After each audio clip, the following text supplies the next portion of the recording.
Trump News.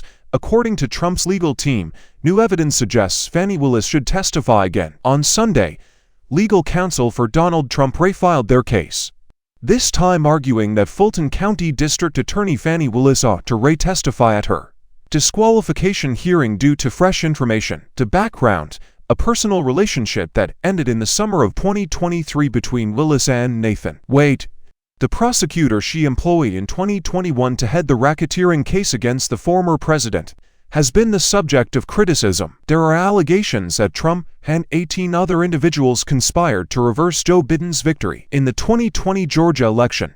The ex-president, who is now the Republican nominee for president in 2024, has pleaded not guilty on all counts and said the prosecution was trying to use him for political gain.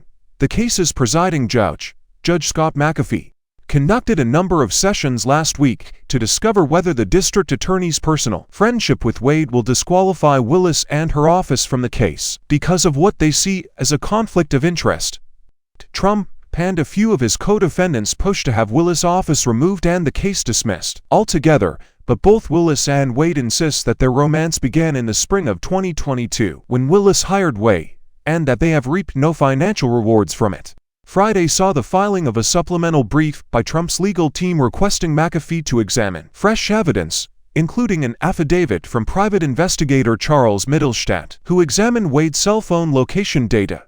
Based on the evidence, the investigator concluded that Wade visited Willis' house twice in 2021, once in September and again in November, at the stroke of midnight before fleeing in the wee hours of the morning. Monday afternoon saw fresh filing from Trump's legal team challenging Willis' Friday night filing.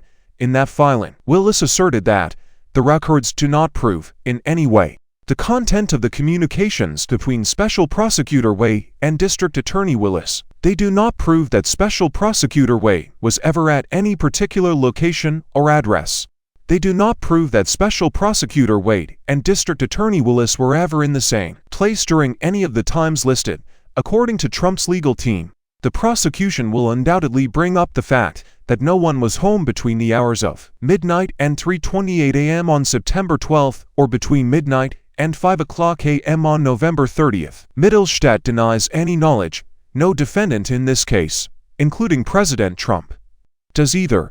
They went on to say, only two people know. They should testify and explain what happened on those instances precisely, so that no one can accuse them of engaging in malicious conjecture, attempting to misrepresent the truth, or having illegal interactions with the media. For comment, Newsweek emailed both Trump's attorney and Willis's office in response to the fresh evidence. Veteran journalist and lawyer Geraldo Rivera used the word earthquake on Friday. According to Rivera's post on X, previously Twitter, there is strong evidence in the request to disqualify her office in the Georgia election interference case that indicates their relationship began much before her sworn testimony claimed it did. As Trump's former buddy and current critic, Rivera, pointed out, this is precisely why it's not a good idea to have an emotionally upset client testify under oath to defend their character. The media gurus who race to her defense, praising her performance as a testimony, are completely ignorant. An attorney and legal commentator named Jonathan Turley emailed Newsweek on Saturday, telling them that Trump's Georgia case is getting worse and that Willis and Wade should stand back from it. Whether or not McAfee will examine the fresh evidence is still up in the air. On March 1st, there will be another hearing where the parties involved will present their closing arguments about the disqualification motion against Willis and her team.